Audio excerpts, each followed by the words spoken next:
My name is Marietje Schaake. I'm a member of the European Parliament with the Alliance of Liberals and Democrats for Europe. I work on topics on the intersection of foreign policy, trade, and technology. I really look forward to this afternoon's discussion on internet governance and what should concern us in Europe, what kind of collaboration we should seek in specifically approaching two upcoming events, the World Conference on International Telecommunications in December, and also the meetings of the ITU. I'm very, very happy that we have a great panel this afternoon. I decided to split it in two to allow for the most interaction and remembering what people have said instead of giving you all an overdose of information. So we're going to start with Andrea Glorioso, who works at the European Commission. Then, unfortunately, a representative from the Council of Europe had to cancel at the last moment. But we're very happy that Dixie Houghton is here with Global Partners, and she will present the discussion paper that you can also find in a draft form in the back of the room. So feel free to pick up a copy. And then we're going to have time for questions and answers on their interventions. And then the second panel will have William Drake, who is at the University of Zurich, and Marco Pancini with Google, and Joe McNamee with EDRI. So it's very dynamic and different perspectives that we're going to see this afternoon, and unfortunately also a representative of Ethno who had been invited had to cancel. And then we'll have another discussion, an opportunity for all of your questions and concerns, and then we'll wrap up the afternoon. So since two speakers were unable to make it, I think we'll have a slightly shorter schedule than had been anticipated. So I think we will probably wrap up around 5 or 5:30, just so you all know. But I'm sure everybody has busy programs, and that's okay. So without further ado, let me give the floor to Andrea Glorioso, who is the Policy Officer and Team Coordinator at the European Commission at DG INFSO/Connect. And he also coordinates the internet governance activities in this unit and supports the development of relevant policy options. And that's exactly what we need to learn about. So Andrea, go ahead. Thank you, Marietje, and good day to everybody. I hope you can hear me. If not, raise your hands and I will move the microphone back or forward. So as Marietje has introduced me, my name is Andrea Glorioso. I'm a man, as you can see, even though I'm called Andrea. Andrea is a male name in Italy and only in Italy. This caused endless problems every time I attended conferences. This is why I decided to grow a beard, just to make sure there will be no confusion. As Marietje has mentioned, I work in the European Commission in DG Information Society. The reason why my bio mentions DG INFSO/Connect is because, as some of you know, those who are inside the Brussels bubble more than others, DG Information Society, my Director General, is going to be restructured as of the 1st of July, quite a massive restructuring, in fact, and it's going to be called DG Communication Networks, Content and Technology, if I remember correctly, and the abbreviation will be DG Connect. As far as I am concerned, I think everybody will be happy to know that nothing changes for me because I will still work on internet governance and related dossier. Now, more to the substance. I understand that my job here is to provide a brief overview of what are the main lines of thinking, what are the main approaches of the European Commission in the field of internet governance. So since Marietje is not contradicting me, I assume that I understood correctly, and I will proceed without further ado to trying to give some glimpses of our reasoning on internet governance. And I say glimpses because as those of you who are more into this policy process will know that the term internet governance, which was defined with what was actually and is actually a working definition in the World Summit on the Information Society, is actually quite a large topic. You could think about it, or at least I think about it, as a kind of an umbrella that covers different policies. It may touch upon privacy and data protection, cybersecurity, the use of ICT and of the internet in development, etc. Now, obviously, I, as a policy officer, do not and cannot cover all these various topics. So perhaps the main aspect of my job is to actually try to coordinate, to ensure that there is a certain coherence within the Commission in all the different policies that are touched upon by the Internet. And in doing so, try to ensure that the European Commission, at the very least, and in those cases when the European Commission speaks on behalf of the Union in international setting, and I'm not going to bore you to death with a discussion on when that is the case, because after the Lisbon Treaty, everything is simpler, but it's still rather complex to understand when the Commission speaks or not. But the point is that what we want to achieve is to ensure that the European Union speaks with a single voice and advances what are its strategic interests in the different fora, institutions, organizations which discuss matters related to the global governance of the Internet. In 2011, I think it was June 2011, Vice President Kroes, who, as you all know, is a commissioner for the digital agenda and has the responsibility in her portfolio, she has the responsibility for internet governance. She gave a speech at the OECD high-level conference on the internet economy. This was the 28th of June 2011. I remember the date because I wrote the speech, so it was, I had the deadline in my system, and it was, jokes aside, in that occasion she advanced, she offered what was and what is her vision of the main elements of what she would like the Internet to look like. And this vision, which I'm going to briefly explain in a moment, which is called the Internet Compact, which I discovered not being a native English speaker. I discovered that in English a compact is a kind of agreement. I had no idea. It's also, apparently a compact is also one of those things that women use to put their makeup inside, but in this particular case it was not a makeup container, but a kind of a principal agreement. Briefly, what Vice President Kroes sees as the Internet that she would like to see is an Internet which is based on civic responsibilities. And this in practice means, and I'm going to simplify because this is a huge policy discussion on its own, but the idea is that you can't really, in this environment, it's one thing, of course, we have legislation, we have laws, those laws have to be enforced, which is not always easy given the jurisdictional complexities of the Internet. But we also have to make sure that every player, every stakeholder understands that we are all part of an ecosystem and tries to advance as much as possible certain shared norms and principles which are, we like to think that in Europe we do share, not necessarily through hard legislation. Part of this is all the reason on corporate social responsibility, which, as some of you know, the Commission has been very active since years.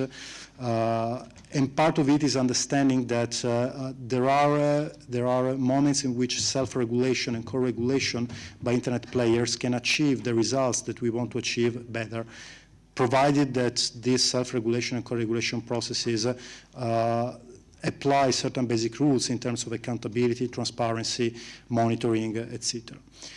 The second aspect of this principle, which informs all our work when discussing and when advancing Internet policies, is that the Internet should remain one global Internet.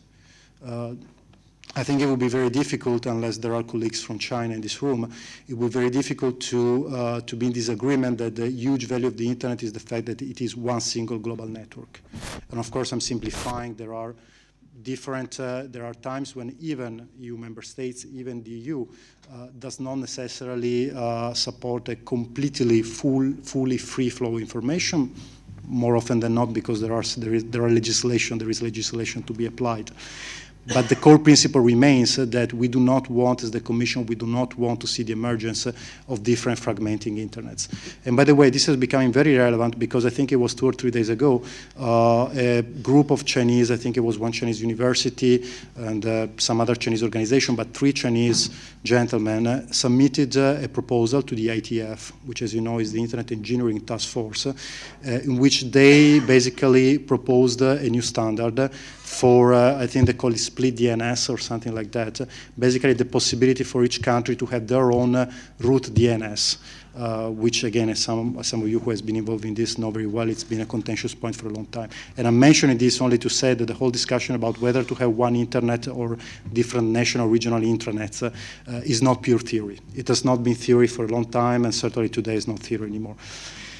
The third point, the third element on which we base our policies on internet governance, our vision on internet governance, is the multi-stakeholder approach. But let me qualify this, because multi-stakeholderism is one of these words which I discovered, by the way, is something that comes from environmental policy. The first time that people started to talk about multi-stakeholder governance was in the discussion on the Convention on Biological Diversity, which was way before the World Summit on the Information Society. But besides these historical memories, multi-stakeholderism is one of those words, from our perspective, that they are fantastic for negotiation, because basically everybody means different things with the term. So you can put multi-stakeholder in a document and you can achieve an agreement on the text, even though in the end different people understand different things with that term.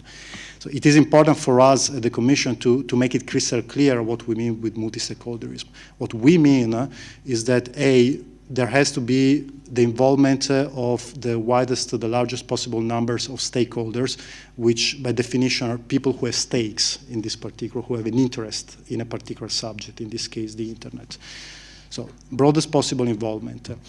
Listening to that is not sufficient to simply involve persons. You also have to listen to their arguments and to their interests, etc. You have as much as possible to rely on, here again I will use the term self-regulation, but in fact it's about letting people that are closer to the problem deal with it. So for example, when it comes to pure technical day-to-day operations of the internet, that's up to the private sector to deal with, in cooperation with other stakeholders. What multi-stakeholderism for us does not mean is that we outsource policy responsibilities, legal responsibilities to third parties. Because we, as a public authority, we do have responsibilities which are enshrined in the treaties or in secondary legislation, and we can cooperate with third parties to enforce that legislation, but we are never going to tell a private sector operator, from now on it's your responsibility and it's your right to decide what is compliant to European fundamental rights or to European legislation or not. That remains a job for the Commission in its sphere of responsibility, or for national public authorities in their sphere. The fourth element, which for us is very important, I keep on talking as a true Italian, but Marietje, if you can just couple of minutes. Wow, I thought 20 more minutes. Okay, so I will accelerate. The fourth element, which is central to our thinking about internet policy, is it's something that might appear as very technical, but it is not, in fact, which is the architecture of the internet. Now, people use the term internet very often to refer to many different things. But if you think about the internet with a capital I, that particular network of networks has certain architectural characteristics that are peculiar to the internet with a capital I, and they are, one can argue that they are the reason why the internet has become so successful. I will just mention a couple: the decentralization, the large decentralization of the internet, the end-to-end principle, the fact that mostly the intelligence and the decisions rest on the endpoints of the network and not at the center of the network. I say mostly because this is a simplification and it's not always that easy. As the European Commission, we fund quite substantially a lot of research in what we call the future internet. And of course, one cannot take what in the end is basically a very conservative approach and say the internet that we have today is the best possible internet and we cannot change it. On that, we do not agree, because we found research. Everybody agrees that the internet of today does have problems in terms of, for example, cybersecurity, attribution, etc. People disagree on how to solve those problems. The point that I'm trying to make here is that when we fund research in the future internet, we try to think very hardly about what are the architectural characteristics of the internet that has produced the positive policy effects that we want to keep, and ensure that our work on research and development in this area maintains those elements. The following element is that in our view, the internet must be, we call it confidence inspiring. In case this is not clear, actually, if you listen to the various terms that I'm using, you will discover that each term, if you take the initial of each term, the initial will make the word compact. That's something that comes from our external communication department that decided that would be a good idea. But jokes aside, the internet should be confidence inspired, and that's the second C in the compact, which basically means that people have to be sure that when they use the internet, their security will be protected, their privacy will be preserved, and that they can have trust that nothing too bad will happen to them. To be absolutely clear, the Commission does not believe, neither in this field nor in others, that you can achieve 100% security in anything. That's absolutely clear to us. We do think, however, that there is a lot of improvements that can be made on the current internet. And if I can make a personal observation, having worked in the internet environment with various hats, including with civil society hat before I joined the Commission, sometimes I have the impression that when you talk to the technical community, the internet technical community, they seem to think that your average father or mother, or even your average person, has technical abilities that nobody has. What I'm trying to say is that it's not enough when somebody tells you, and European citizens tell us, we did 2 or 3 different Eurobarometer survey, when European citizens tell you, well, one of the reasons why I'm not using the internet is because I'm not really sure that nothing bad will happen to me when I go online. I'm not sure that my credit card will not be stolen. I'm not sure that my personal data will be misused.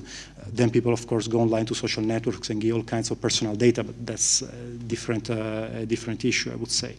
So one thing that we are trying to do, and we will announce, the Commission will most probably adopt an integrated strategy on cybersecurity by the end of the year.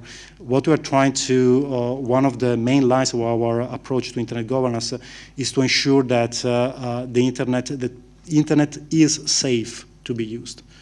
Your privacy is preserved, your security is preserved, and the safety of, especially of children, of minors, and of people that have less technological knowledge is preserved. And last point? Yeah. And last but not least, and thank you to Marietje for the patience and to you for the patience, we believe that the internet should be transparently governed.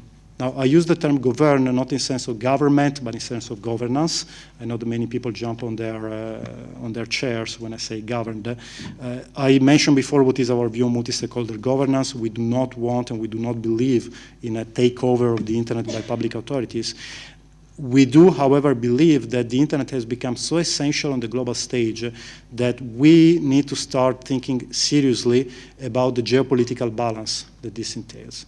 And what I'm trying to say here is that even though we are broadly fine with the current setup of global internet governance, we also think that we need to engage in a dialogue with those parts of the world which are not fine with the current setup.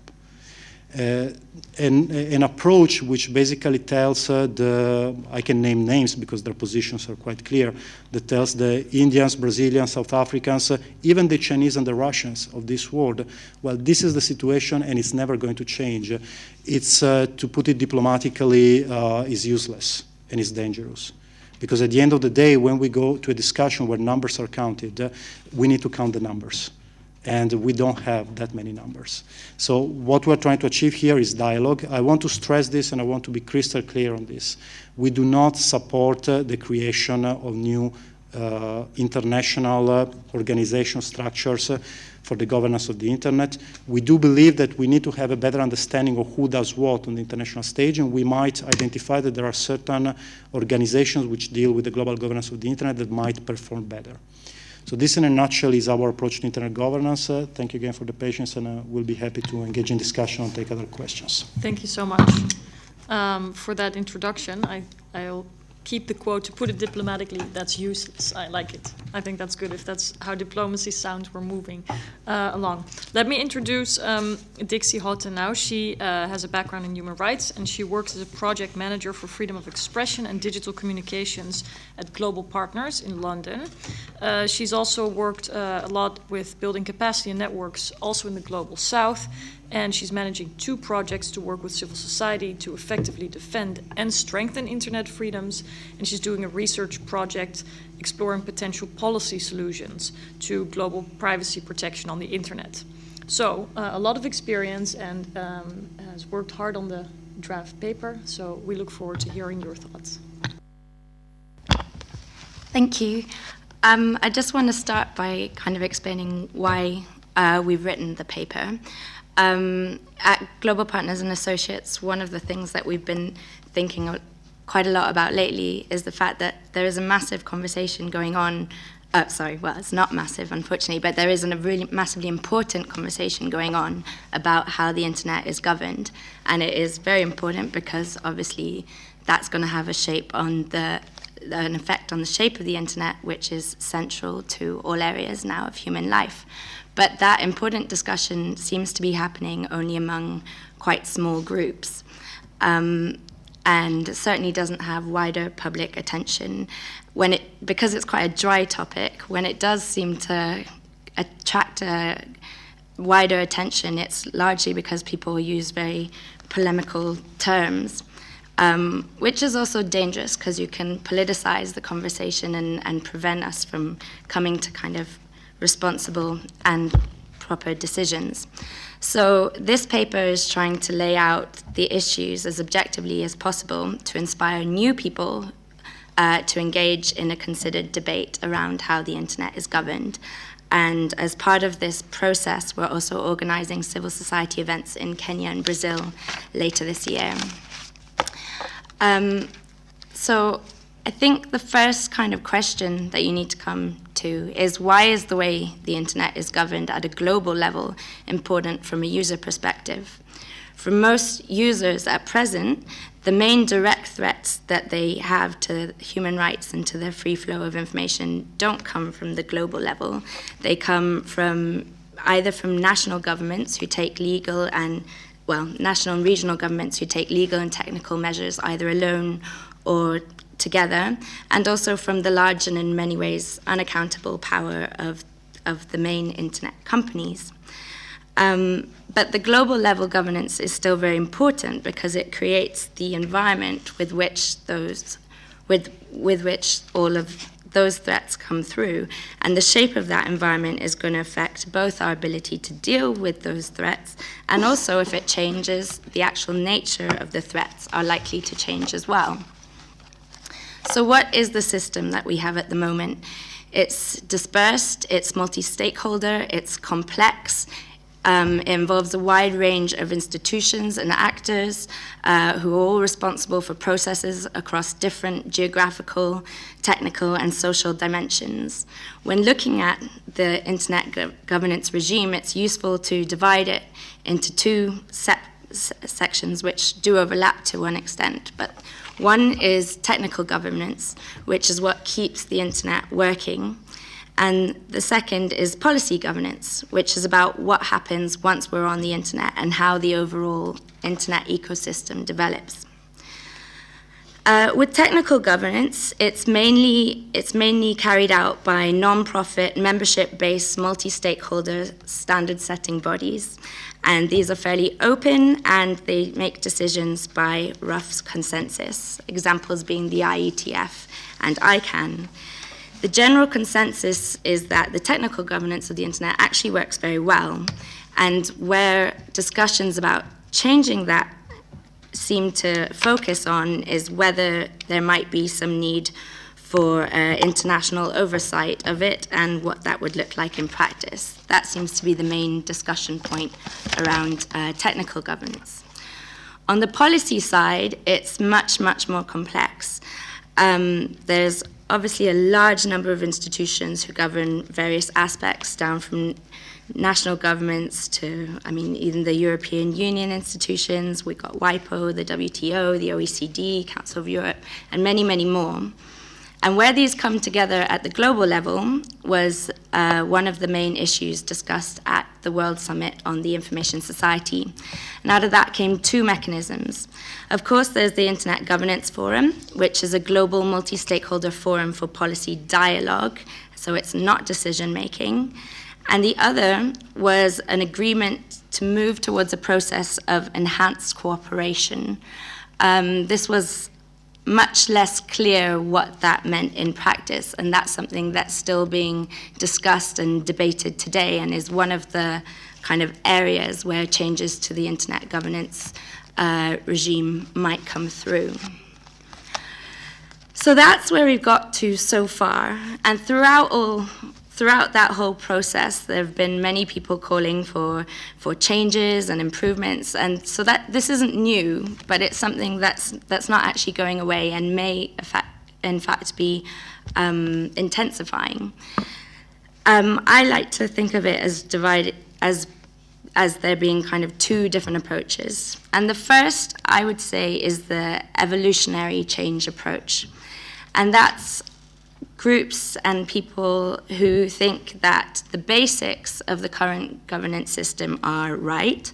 When we're on a good path, there are some things that need to be worked out, but we need to work it out on a kind of topic by topic or issue by issue basis. So yes, it needs to be more effective. Yes, it needs to be more accountable. Yes, there needs to be better representation, but we can do that generally with what we have already. The second approach is the revolutionary approach, which I'd say there's three arguments driving this approach, and it's the approach calling for much bigger changes. The first is around effectiveness, and this is the fact that there are genuine issues like, for example, privacy protection, which under the current system it's actually quite difficult to deal with. And so people argue with that argument either that we can do it through an evolutionary approach, but there are also others who say actually we need a revolutionary approach and we need some major changes. The second big argument pushing the idea of having some revolutionary change is the idea that the current system perhaps has a democracy deficit, that actually it is developed countries and businesses who in reality are able to, who are actually in reality governing the environment, and that developed countries are getting together in forums like the OECD to make rules where, and this is actually a problem democratically for other countries and other stakeholders who are impacted by decisions that they don't have a role in producing. The third argument, which I'd say pushes some of these calls for revolution, isn't usually said outrightly, but this is about greater control for illegitimate reasons. So we're seeing certainly certain countries who I won't name now who are calling for big revolutionary changes, and it's questioned whether some of that is actually about political control. So what's actually on the table? Actually, there are very few clearly labeled alternative systems being proposed. Actually, what tends to happen is that there are a number of proposals about other issues in different forums which could, in practice, have a significant effect on the overall governance regime. One exception to this is the Indian proposal for a committee on internet rights, internet-related policies, I think, which is a proposal for a separate body within the UN, which would have oversight of the technical governance of the internet, would also develop and establish international public policies. And it would have other stakeholders present within it, but it would have the decisions would be made by governments. Another example of one of the proposals on the table is Russia, China, Tajikistan, and Uzbekistan, who have put forward a proposal to the General Assembly for an international code of conduct for the information society, which is basically asking for UN-level action on the issue of cybersecurity. And the third example, which I'm not going to go into too much now because that's what's going to be talked in the second panel, but is the number of proposals being put forward at the ITU, which, as I understand it, would potentially move towards a more interventionist and regulatory approach towards the internet. So when you're looking at these different proposals and the changes that they could have to the internet governance regime, I'd say there are three key sticking points. The first is about who has the power. That's who has the power at the moment and who would have the power if things changed. And that's both in terms of different countries, but that's also in terms of different stakeholder groups. The second key sticking point, I think, is around dispersed versus centralized governance.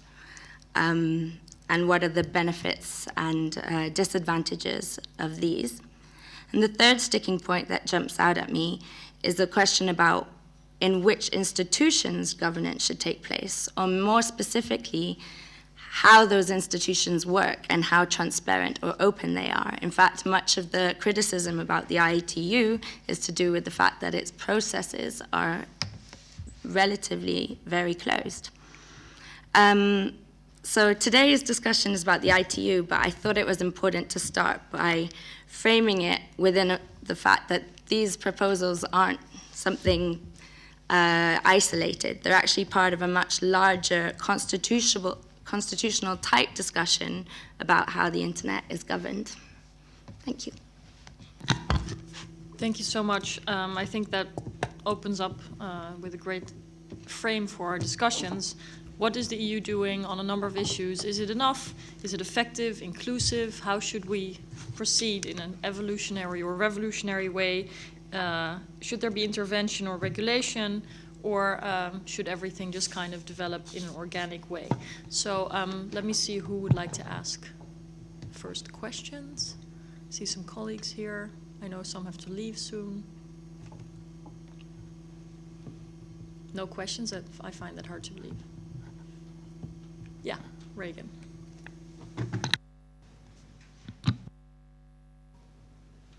Hi. I actually have a question for Andrea. And first, I share your pain for being always assumed to be a woman. As my name is Reagan McDonald, and everyone always thinks I'm a man, so I get a lot of emails, "Dear Mr. McDonald." Anyway, I'm clearly not a man. I actually had a question for you on the Commission's position on the particular discussion in the ITU. I know because it's the review of the ITRs, there's quite a bit of proposals being put forward, and it's not always strictly divided on, Russia, China, and then developing countries, but even within Europe, there's some different views, and I wonder if the Commission has a plan to have a united stance on this, or whether or not it has been reaching out to particular member states, and if it will be responding to this potential threat to internet governance on a European level.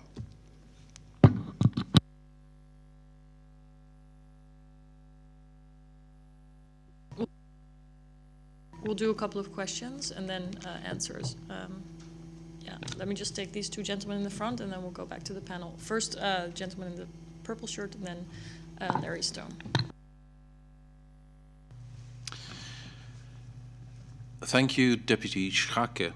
I'm not sure that was correctly pronounced. I hope so. I'm very interested in hearing the analysis of different stakeholders and how they would like to regulate the internet, which, after all, is a communications medium. What I'm slightly missing from this analysis is the extent to which the internet would let itself be regulated. There's certainly no shortage of people who are offended by other people discussing certain topics, or the fact that they can even question the dogma in some other countries in the world. And if it's something I observed on the internet, it is that the only reason it is being governed by technical institutions at the moment is that the internet as a living organism is letting itself be governed by those institutions. It has come to trust those institutions and learn that the internet, they tend to work for the optimum function of this communications medium. This cannot be said of a lot of the institutions that desire control over this communications medium, in particular in less democratic places, but also, unfortunately, in several democratic countries. So I'd like to add that question to the discussion here. To what extent do we believe that the internet will let itself be regulated? And if these stakeholders that agree to regulate it in certain terms, if and when they fail to do so because of a lack of consent of the governed, what would happen next? So basically, does the internet get the government it deserves? Yes. Okay, we'll take one more question, and then we'll go back to answers. Yeah, sorry, there's a bit of a buzz, but I can't help it. I think it's in our system. Hi, it's Larry Stone from BT. On the to continue the transgender theme, my name is actually Laurence, or Lawrence in English. It's caused me enormous problems in France, actually. That's, if that helps. No, but I was very taken by the analysis and by global partners, because if you look at the internet, there are a number of policy areas that one can analyse, whether it's technical, security, antitrust, regulatory and commercial, how traffic now moves around the world and how there's an exponential growth in traffic, privacy, piracy, child protection, crime, human rights. And now, looking at each of those, not that I intend to in this intervention, determines a different analysis. It seems to me at the technical level, you naturally need a supranational global dialogue because you want interconnectivity, and technical standardization leads to openness. On other areas, which is where we part from, for example, the ethno view on the commercial view on ITRs, the last thing you need is a supranational approach to some form of regulation of commercial traffic. Could you try to explain that a little bit more for the people who don't immediately know what you're talking about? I think that would be very helpful. Yeah, there's a suggestion by ETNO, which is the European Telecoms Network Operators Association, and I mean, it's a very good organisation, and we support a number of its positions, though we're not a member, for example, on data protection.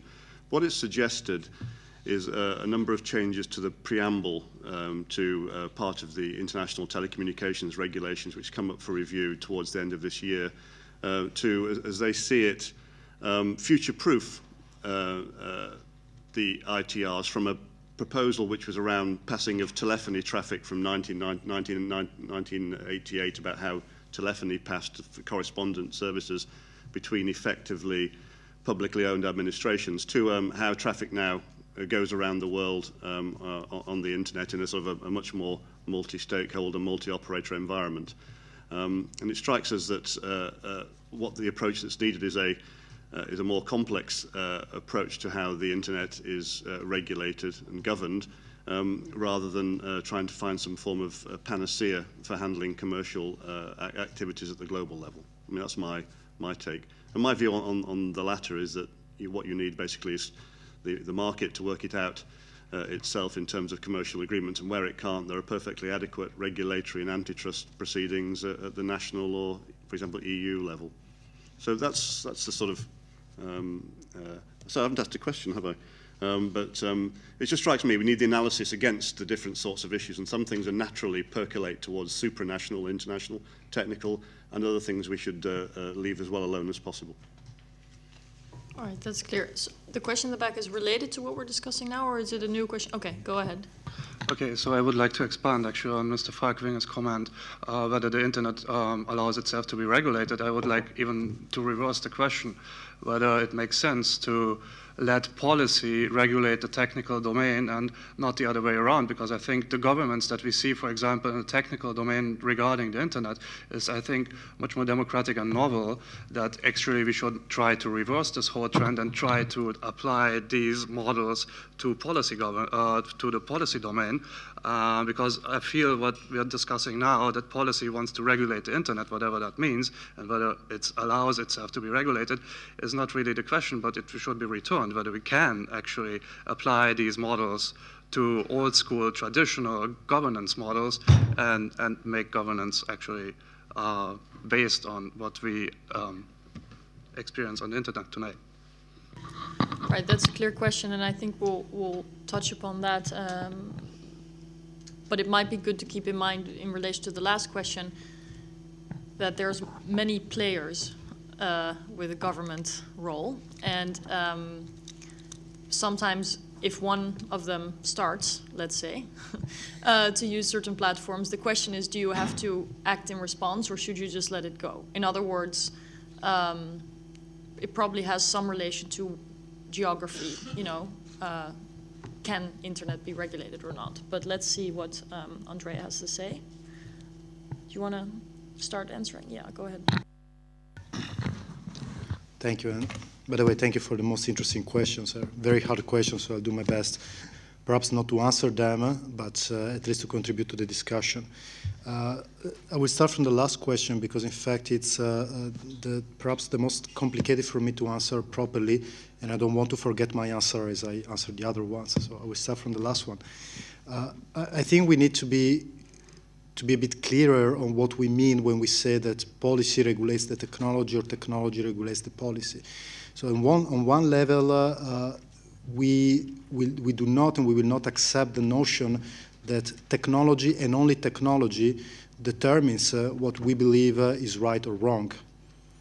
We do have systems in place which have all the limits that you want, but we have systems in place to try and decide as a community, as the European, the EU, the European Union at the national level, what we believe is a right law, is a wrong law, etc.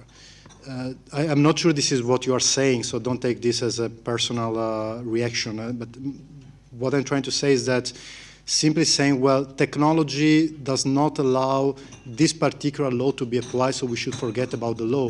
It's a consideration to be taken into account, because, of course, if doing laws that cannot possibly be applied is not a good way of legislating. But we cannot accept this notion. Frankly, saying that, well, whatever technology comes up with, we will accept it, is a kind of moral defeat, is a societal defeat. Because let's not talk about the internet, let's talk about nuclear power.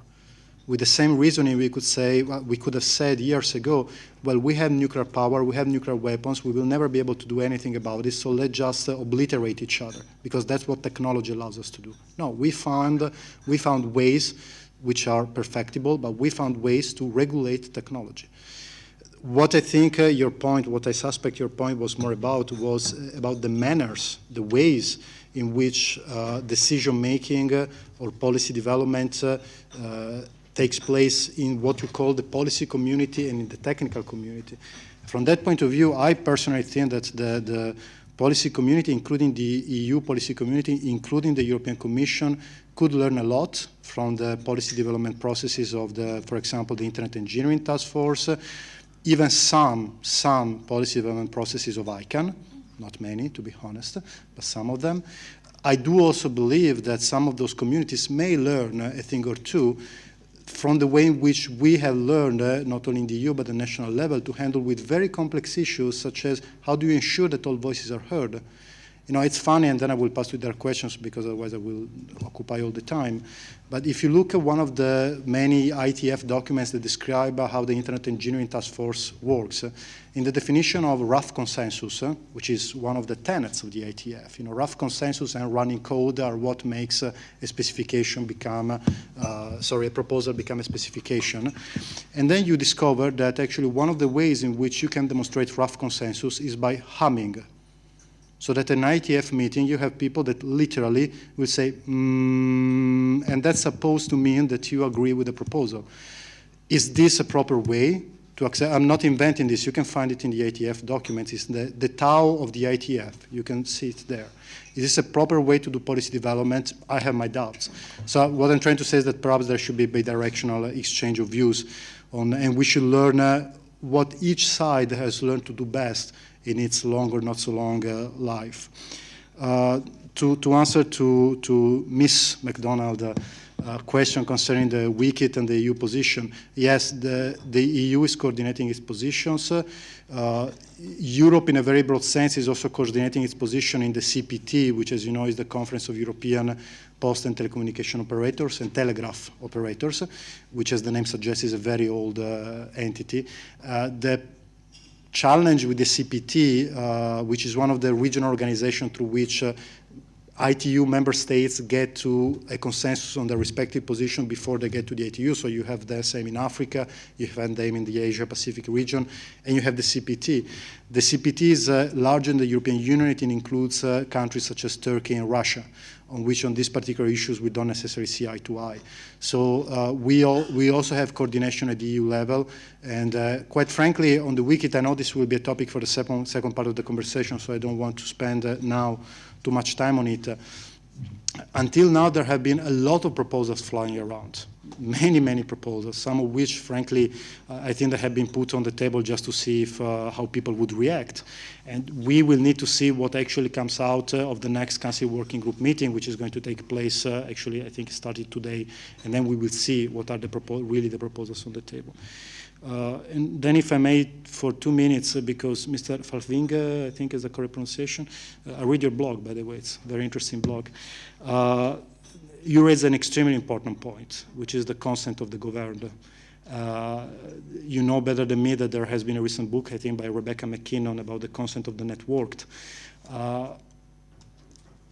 I think that we have to approach, we can't solve that issue now, we have to keep it very firmly in our head that any kind of top-down regulation that doesn't meet what are the social expectations and understandings of the population that you are supposed to, you don't regulate the population, but unavoidably you do regulation that impact on the population. So if you don't understand what are the social expectations, you are going to do regulation that doesn't make any sense. Now, if I am allowed to quote my direct boss, which is always good for my promotion, and I hope this is recorded, Vice President Kroes said as much in a speech, which unfortunately was not, I didn't see it being very widely shared amongst the activist community. It was at the Forum d'Avignon on copyright, and what she basically said was that current copyright enforcement is not working. And the reason why it's not working is because people don't see the point. So we need to find other solutions. Now, this is one voice within the European Commission. I think everybody is aware that there are other voices within the European Commission. What I'm trying to get at here is that, yes, we are very sensitive to the notion that you can't impose regulation that don't make sense, that people will not accept. On the other hand, we also have to be clear on one point, and this is quite important for us. The internet is not, in our view at least, is not a parallel world. Is not something that exists outside society. What is legal or illegal in our jurisdictions is legal or illegal online. Now, the real question is whether you can still apply the same jurisdictional mechanism that we managed to apply in the Union, in the European Union. You can apply them online. That's a fascinating and quite complex question. And second, whether the methods of enforcement of those laws need to stay the same, can stay the same. But that's a question of process. It's not a question of substance. So I hope that's, even if not answering, at least contributes to the point that you have raised. Thank you. Just 2 quick comments. One about the extent to which the internet would let itself be regulated, which is a very good question, of course. I would say that I think people are empowered and people will. It is an issue that is close to a lot of citizens across the world, which is why you see massive protest on things like ACTA, which is quite unprecedented for a copyright treaty. Whether it can be regulated, I'd say not to rest on our laurels, just because plenty of governments, like China, for example, have found pretty effective ways, and I think I'm not saying every country would take a Chinese approach, but there are ways to do it if they wanted to, and they were ready to go that far. And so I'd just say we should be conscious of it. And the other question from the fellow from BT, I just want to be clear that I'm not arguing in the paper for a supranational level of governance. It's a discussion paper, so it's meant to highlight the different arguments that people are making. But I would say where it might have come across that I was arguing that is that I do think that there are some genuine issues, like, for example, consumer privacy protection, which are actually very hard to deal with in the current system, so that we need to look at what methods are available to us. But I wouldn't jump straight in and say we need a supranational level of governance. I think we need to be much more creative thinking about how we can do things like that. All right. Joe, go ahead. Just for the people who don't know who Joe is, he's the EU advocacy coordinator at European Digital Rights. So go ahead. Thank you. I've got loads of things I'd like to say about self-regulation and the European Commission's approach to self-regulation, or what it understands by self-regulation. because it understands a lot of things that are almost completely unrelated to each other by the same term. But I just wanted to bring up the issue of that Rick raised on letting yourself be governed or managed. There are certain things that happen through so-called self-regulation, which would never happen through a democratic decision-making process, and there are things that happen completely non-transparently. And your home country gives a good example.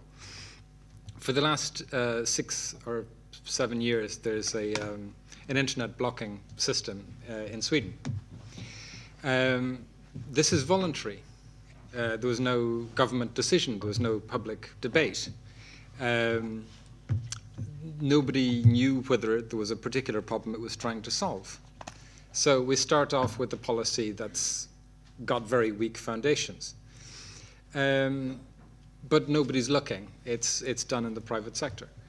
There was a presentation by the Swedish police that I heard a few months ago, and they explained that the list of sites that are blocked is updated every 2 weeks, approximately, sometimes more, sometimes less. According to the Internet Watch Foundation in the UK, the average lifetime of one of these sites that is being blocked is 12 days. The whole system is absurd. Yes, Swedish people allow themselves to be regulated by their telcos in this way. So they are letting themselves be regulated. Because it's self-regulation, there's no democratic control, there's no discussion. It's a sheer absurdity, and it's worse than useless because it means that the Swedish police actively go around lobbying for their solution around the rest of the world, preventing real actions from being taken against real problems. And that's one example of self-regulation. Firstly, not being self-regulation because the companies aren't regulating themselves, and secondly, it being useless, absurd, and counterproductive. All right, I think I hope you'll have a great chance to also share your broader views on this afterwards. I'm triggered to thinking about what you said about, how self-regulatory proposals would have never happened through democratic decision-making. And so that does suggest that some sort of democratic process may improve the outcomes, even when it comes to decisions about the internet.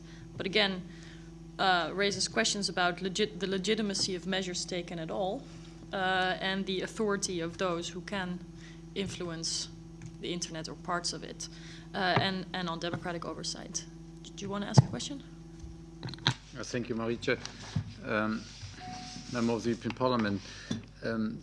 If I understand well this first round, then we have to answer once more the question you just raised. Is the internet a technology or is it a structure? So meaning, can we govern, as you have compared it with the nuclear technologies and the atom H-bombs, etc., that we found a way. So I would say we can't create the governance of the technologies because we can only organize the governance about the access, the possession, etc., of the technologies. So that leads to the question, shouldn't we think about the internet as an existing structure, and we have to introduce self-democratized democratic self-regulations, maybe better wording, of this structure, so that we're not coming into the possession that we are saying that one authority, like the European Commission or the European Union or China or somebody else, is authorized to govern this structure, but in the way that we have the self-regulations of a democratic possession, excluding what you said about children, about others, that they don't get harm from this structure in their development. In this way, I would reorientate the debate. Thanks. I think we're just going to take that on board. Or is there anyone, did you want to answer urgently? Go ahead. Just perhaps unnecessary, but for the record, a point of clarification that the Commission does not at all believe that one single organization, one single entity can or should govern the Internet, but even more importantly, that it can govern the Internet. The point I was making, which I reiterate, is that there are areas in which it's not only the European Commission, I mean, we may power hungry, but as a public authority, we also have responsibilities, as all public authorities are. Let's not forget that we are at the service of European citizens, and we have obligations towards European citizens to enforce laws. So the point I was trying to make is that there are situations in which we do not even have the option to decide whether to intervene or not. If we see that there are massive, that's perhaps not a good example because it's up to the national, to the member states. But if we see there are massive privacy or data violations, privacy or personal data violations committed by internet companies, as the Commission within our power, or as a member state, or as a data protection authority, do we have the option to say, well, we don't do anything because we don't want to touch the Internet? No, we don't have that option. Now, the question is to create a governance structure in which we can, A, prevent these massive issues from happening, and B, if we have to intervene, that we can intervene in a sensible manner, in an effective manner, without too many side effects. And to be clear, I register Adri's criticism on our approach to self-regulation, which are not new, but they're always welcome to refresh our memory in case we forget the points raised. This is, even in terms of how to do policy, this is quite frankly quite a new environment. And we are all learning in here. And if you look at the position that the Commission took 10 years ago, and it took today, the basic principles remain the same, but we do change our approach because we also learn from, of course, the Commission never commits mistakes, but we learn from the things that we might do better. So from this point of view, we welcome the dialogue. But again, to be clear, we don't want a single overarching top-down regulation of the Internet, just to be absolutely clear. All right, I think with that we're going to give the floor to the next panel. There will be plenty of opportunity to ask questions to all the panelists later, but perhaps some of the interventions will also complete the picture and answer some of the questions you may have now. For that, we'll start with Dr. William Drake, who is an international fellow and lecturer at the Institute of Mass Communication and Media Research at the University of Zurich. He's also a consultant based in Geneva. He's been heavily involved in global internet governance debates and processes over the years, and he's currently a member of the GNSO Council and the EuroLaw Board of Directors in ICANN, the multi-stakeholder advisory group of the Internet Governance Forum, the Civil Society Information Society Advisory Board of the OECD, and the core faculty of the European and South Schools on Internet Governance. Well, it sounds like like a great addition to our afternoon. Please share your thoughts with us. Thank you very much, and thank you for the invitation to be here. It's very interesting, I think, to be in this particular context because I've been watching very closely the raging debates going on in the United States around the upcoming World Conference in International Telecommunication, and I haven't had a very strong sense of what the character of the discussion is in Europe. Although I live in Europe, I haven't seen the issue percolating in quite the same way in the media and in other environments. So if the European Parliament is looking to get involved in this space, I think that would be very healthy and very useful thing. And I'm happy to be able to contribute to that however I can. Anybody who's been paying attention to the sort of online discussions around this will know that in recent weeks there's been an enormous amount of energy expended in the blogosphere and elsewhere around the notion of the wicket and whether or not the wicket negotiations were essentially going to lead to the, quote, UN taking over the internet and so on. And there's been a lot of discussion and pontificating, not all of which has been terribly well directed or informed, and some of which seems to really be driven by various political agendas and so on.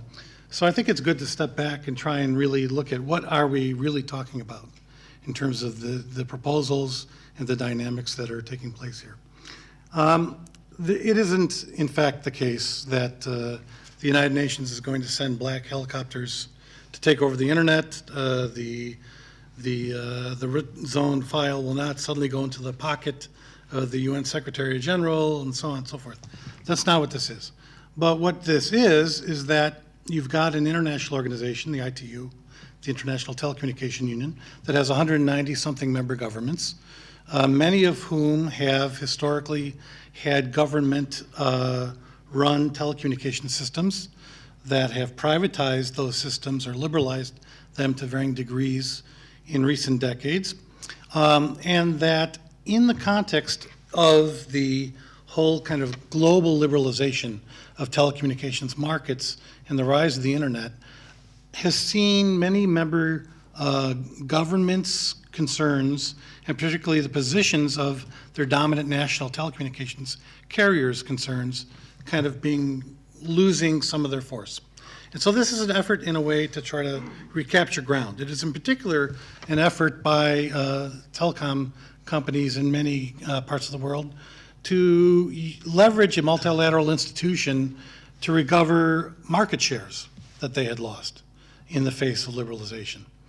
And the battles that we're having over the wicket now are very much similar in a lot of ways to the battles that happened 24 years ago, the last time the international telecommunications regulations were revised in a negotiation that was called WOTC 88, the World Administrative Telegraph and Telephone Conference of 1988, which produced this document. This is what all the fuss is about. It's less than 30 pages. It has only 10 articles in it. It's a very minimalist document. But this document is actually quite interesting in his historical context because what it does is it embodies a set of principles that have shaped the diplomacy of global telecommunications since the 1850s.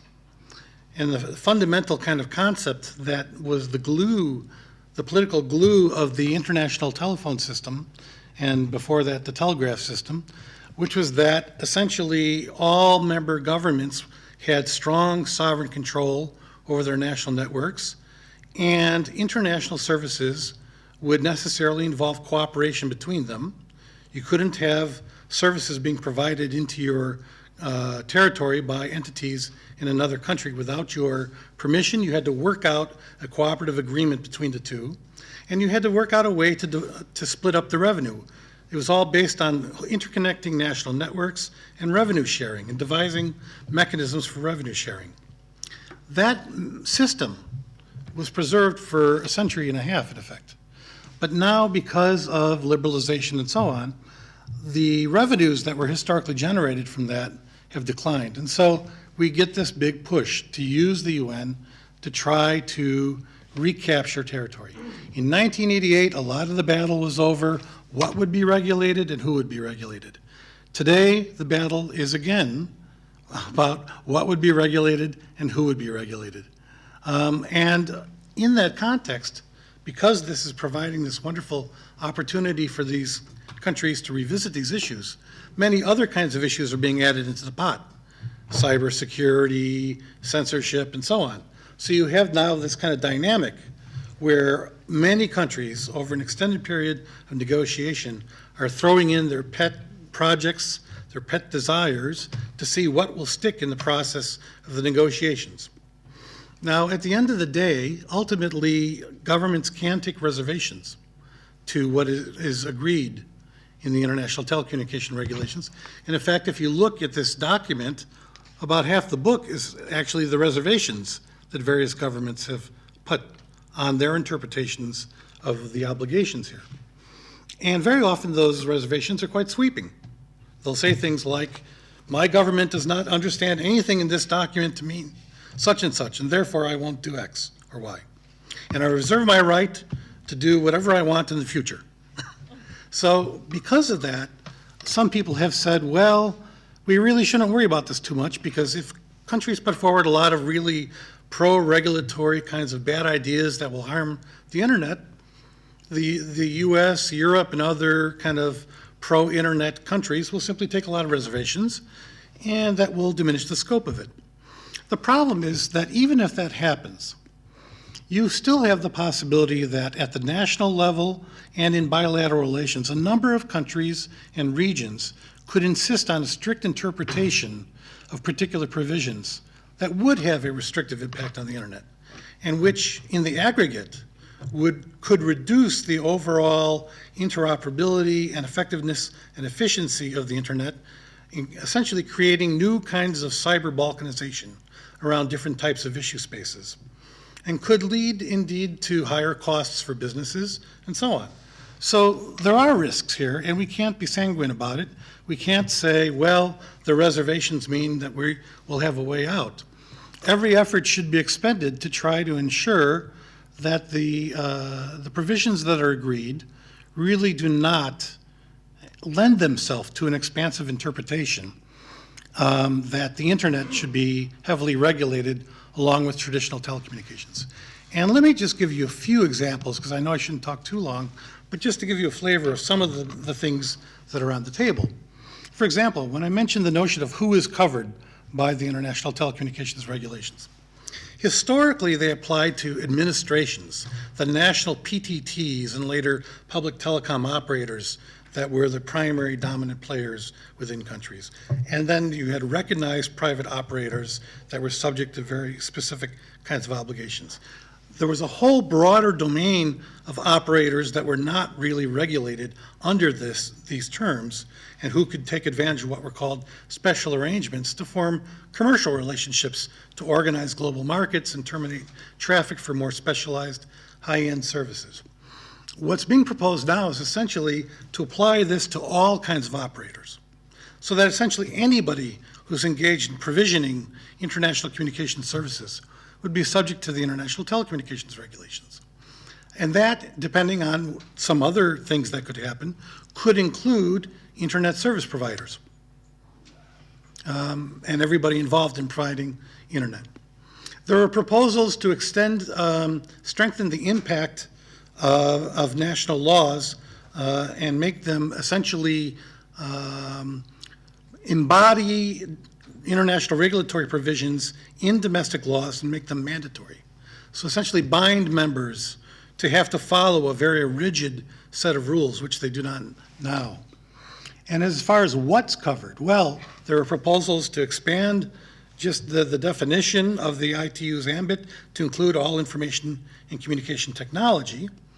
But there's also a number of more specific, you really have to read all these provisions that people put forward, because they're quite clever in the wordplay often. You get language about internet termination services and so on. When you read the whole thing together, you realize that essentially what is being proposed in a number of these amendments is that everybody involved in providing internet services would be subject.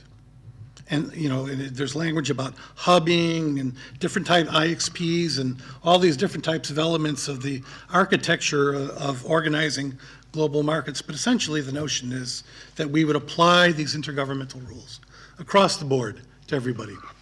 And this is highly problematic. Then there's provisions about cybersecurity that the Russians in particular want to push, which could be interpreted in a way that would really reinforce state surveillance and power in some important respects. There are proposals to make all of the technical standards that historically have been voluntary mandatory, to essentially make ITU standards mandatory and indeed have them transferred into national laws and policies.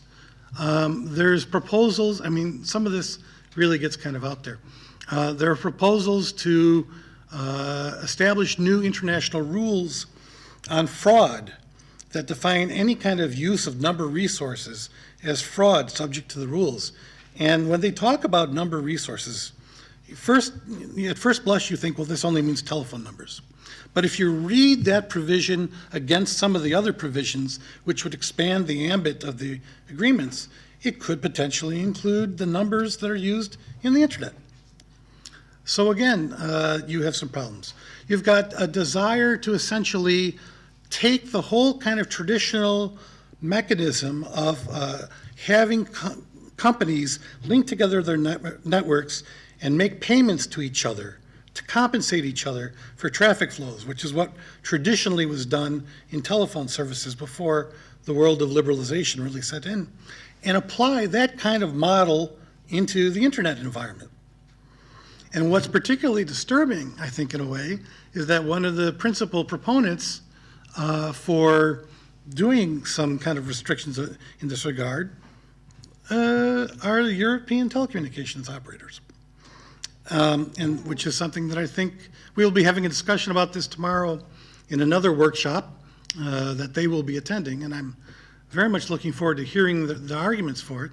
But nevertheless, the notion that you would take what you have now on the internet, the way networks are interconnected and peered, and with a certain amount of payments and special conditions, but generally speaking, it's not all based on a big bureaucratic administrative process of settling accounts and making payments back and forth, and subject that to the kind of accounting and settlement types processes which we've essentially done away with in telephone services in the context of liberalization, is really quite remarkable. I mean, I understand the concerns that the carriers are expressing about their financial positions, and the fact that all international telecommunications is increasingly moving to being IP-based networks. And so that they are looking at their revenue streams and they're looking at ways to recover their costs, and they're saying there should be burden sharing and equitable compensation and so on. And you understand the thinking, but the question is, do you want to do that through a multilateral international treaty with 190 governments? And finally, and because I know I should stop, I just want to bring your attention to one particular and to me highly problematic provision. And I don't think it will ultimately stay in the agreement, but I think nevertheless it's the kind of thing that really reveals what this political moment is about. China has proposed the addition of a provision on the role of national governments in the oversight of networks and security within their national domain, within their national spaces. That says member states have the responsibility and right to protect the network security of the information and communication infrastructure within their state, and to promote the international cooperation, SIC, to fight against network attacks and disruptions. Member states have the responsibility to require and supervise that enterprises operating in their territory use ICTs in a rational way and endeavor to ensure the effective functioning of ICTs in secure and trustworthy conditions. So this is the Chinese government asking for an international treaty agreement that essentially says states have broad supervisory control over the use of information and communication technology and all enterprises that employ it. Now, obviously that, this is asking for reservations if the text were to stay in, but the point is you're getting these kinds of agendas being added into the mix. So this is a very important time. The negotiation happens in March. In the run-up into that point, there's been a lot of effort to try to mobilize people who want to preserve an open and free internet, and I certainly hope that Europe and the European Parliament in particular will be part of that effort. Thank you. We're trying our best, and today is one of those efforts, and we're also going with the delegation to the IGF, and I think it's rising on our political agendas, but it certainly helps if you all remind members. I just want to see if we can push this a little bit further, because just being devil's advocate, when somebody proposes something that may seem dangerous or controversial or particular or even unrealistic or strange, it doesn't necessarily mean that it's going to pass. So I just wanted to see if we can discuss the likeliness of some of these most, risky or limiting proposals to pass, and also to look at how legally binding some of these decisions really are. And perhaps later in the discussion, but I'm saying this so that maybe the two other speakers can integrate this in their interventions, we can discuss the concept of extraterritoriality. So lawmaking that has usually been tied to the geography of a nation state. Constitutions, citizenship, have been the key ingredients for determining jurisdiction of laws over certain individuals or entities or territories, and that is seriously challenged by the global nature of the internet.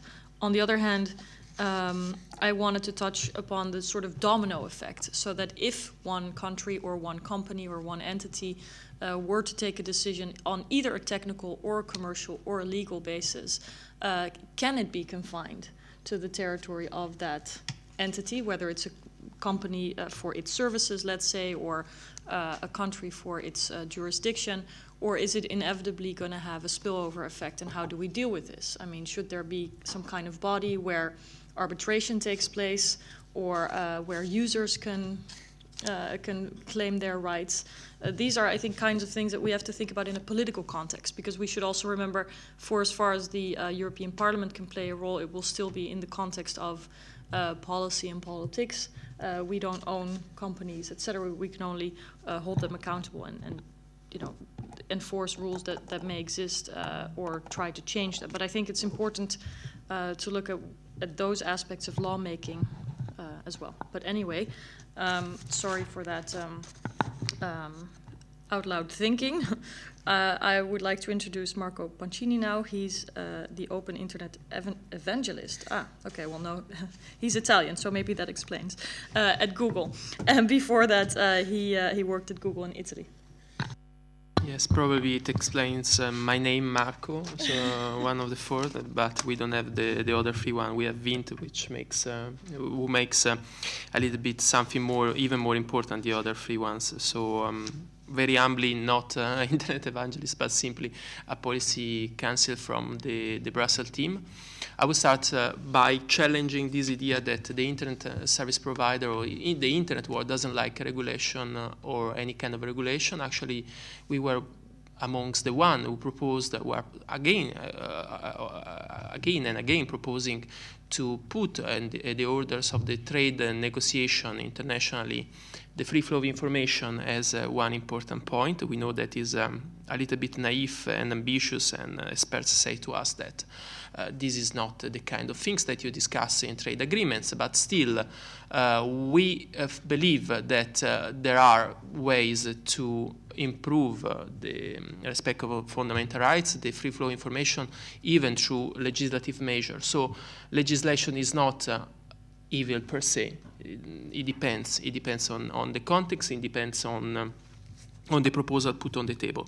This is a hook to start discuss about the ITR and all the proposal that was very, very well explained by the previous panelist. I think we have two kinds of problems. One is a problem of process, and one is a problem of substance. In terms of process, we are a strong believer in multi-stakeholderism. I don't need to mention things that were already said. The power of a multi-stakeholder platform for discussion around internet governance is per se a value. It allows to have also to think about solution and proposal coming out of the box, out of the classical agenda, governmental agenda, and it also mirrors the complexity of the internet. At the same time, it also debunks a little bit one of the big arguments that we are hearing in these days, that some companies or some stakeholders are hiding behind the multi-stakeholderism. I think multi-stakeholderism per se already gives the idea that all the different subjects in the ecosystem, in the internet ecosystem, wants to have a say, industry included. So we clearly are pushing for a governance structure and method which allows us and the civil society to be part of the discussion and not leave this only to governments. And because the power of this model was clear, it's clear in our eyes in terms of participation, in terms of open standards, in terms of participation of all the different stakeholders to the decision-making process.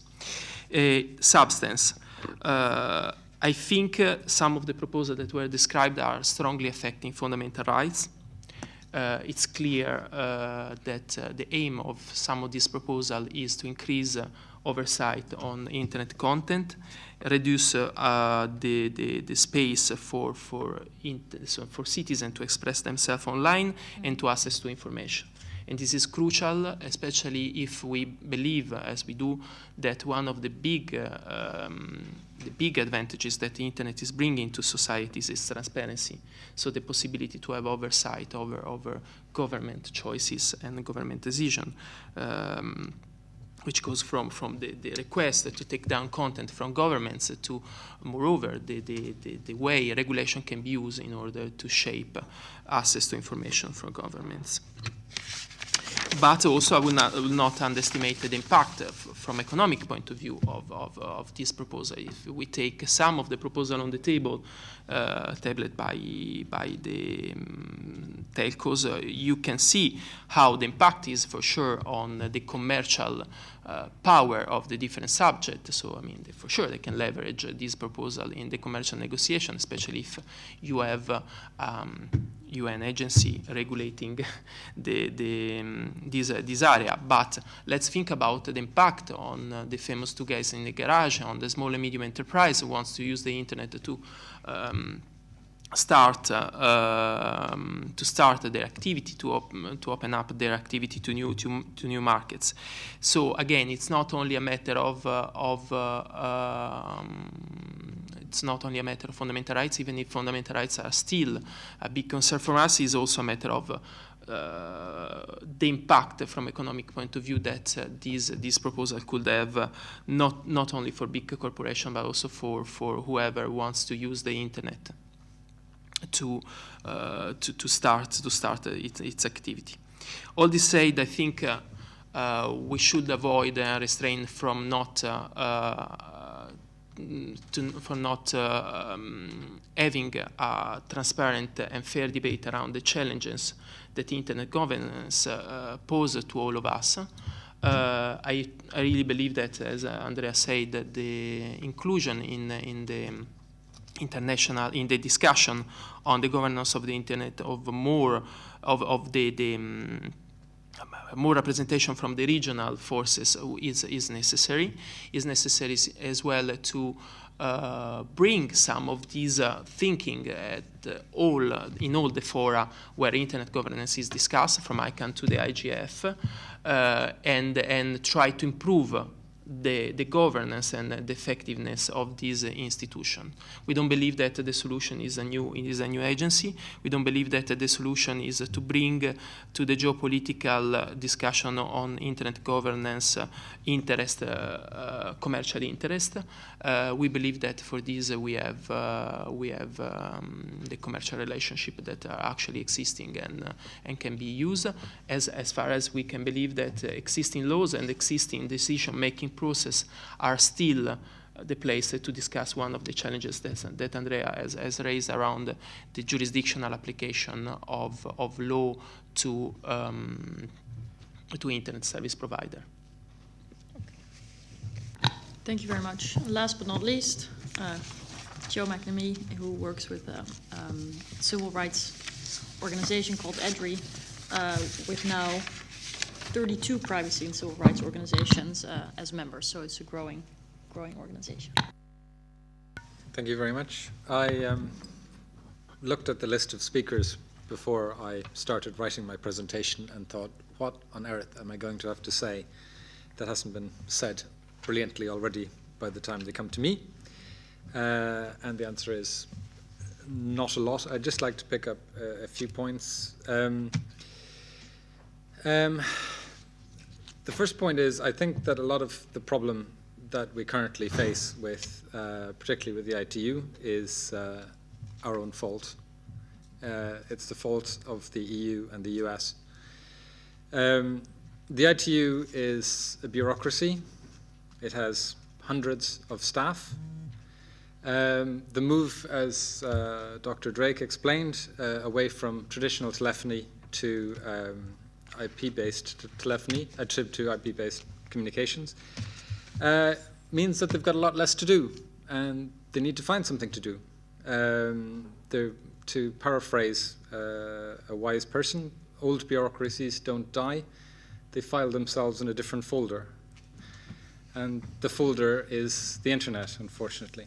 They've been floundering around for years, spending money on conferences, on spam, on cybercrime, on promoting a technology called enum. Now, enum you won't have heard of because there was no point in promoting it, but it uses telephone numbers, and the ITU is responsible for telephone numbers, so they promoted it. It's an organization which is fundamentally unsuitable for the regulation of the internet in any way. It's slow moving, it's closed, and its high corporate membership fees can only be seen as a way of selling influence in the organization. It's such a closed institution that it's not even possible for citizens to gain access to their documents without paying for them.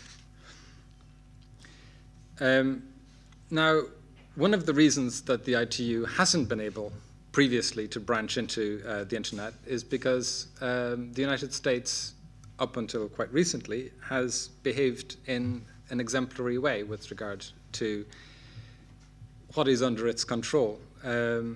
It has acted with reserve, with self-control, and with wisdom.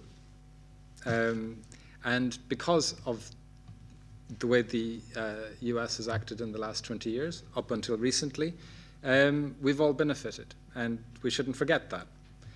The problem is that things aren't the same now as they were 10 or 15 years ago with the US. The US, supported by the EU, has started to look rapaciously at the critical infrastructure it controls and what it can use to further its own interests. And one example of this is Section 104 of SOPA, which I think is the center of all wisdom in terms of what's wrong with the Western world's current view of the internet. Section 104 of SOPA granted US companies complete liability protection for vigilante policing of the internet. It said that any service provider, any payment network provider, any internet advertising service, any advertiser, any internet search engine, any domain name registry, any domain name registrar, taking action against a foreign site would have complete protection under the US courts, as long as they had reasonable belief that they were acting against a site that was acting against US interests. Now, we need to think about this a minute. The world's leading democracy, a democracy with a strong constitution, a democracy that supports the rule of law, proposed this. It proposed granting private companies open-ended powers to annihilate online resources around the world if they reasonably believed that the foreign company was breaching US law. And they did this in the knowledge that, according to Google in 2009, 37% of complaints under the US DMCA were motivated by anti-competitive motivations. So what's the EU doing about this? What's the EU's reaction to extraterritorial, non-judicial, non-rule of law land grabs by the United States? Well, the European Commission says that we should ratify ACTA. We Europeans believe, that the United States should be under a positive obligation to encourage companies under its jurisdiction to become online sheriffs, undermining our legal certainty, our freedom of communication, and our rule of law. If you're a country from the global south, if you're either from the legitimate side or the illegitimate side in the ITU, this is the reason you have to turn to the ITU, because you can't look anywhere else. It's either the US through its companies enforcing US law on you, or it's some degree of control under the ITU. It's a question of bad and horrible. The one argument that was made to me by one industry representative is that at least whatever mistake the United States makes, however bad it has the capacity to fix it. The problem with the ITU is that when it makes a mistake, you have to wait 25 years for the committee to be formed in order to fix it. I had a few comments about self-regulation, but I'll just leave it at that to allow the conversation. Okay. Thanks. Let's see who else wants to ask a question. And in the meantime, I'm sure all of you know, but the International Trade Committee will be voting on ACTA on Thursday. Two gentlemen in the front. First, Christian Engström from the Green Group here in the Parliament. Go ahead. Thank you. My name is Christian Engström. I'm a member for the Pirate Party in the Green Group here in the Parliament.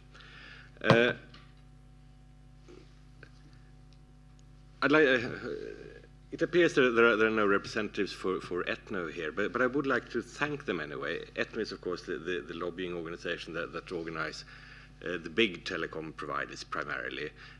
Tends to be the former state monopolies that are now privatized, Telefonica, Deutsche Telekom, others like that. It used to be that I felt very, very unsure about this. Should it be with the ICANN or should it be with the ITU? Because as Joe McNamee was saying, yes, the internet governance has worked good until now, but we do see these tendencies in the US to export US laws by non-legal means, etc. So I mean that is concern. So then it was natural to think, okay, perhaps the ITU could be a solution.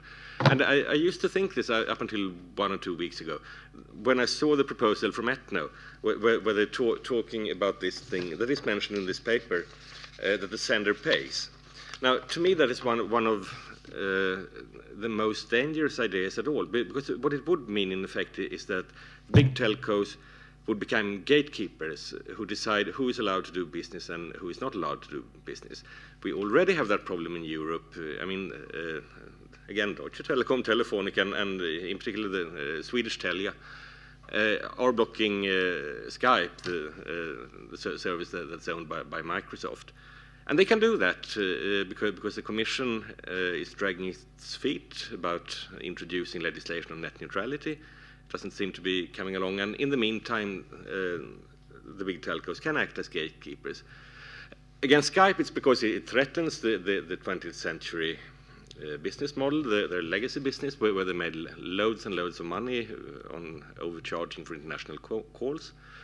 But they can just as easily use it simply as a money grab, because I mean today every single corporation is dependent on having internet access.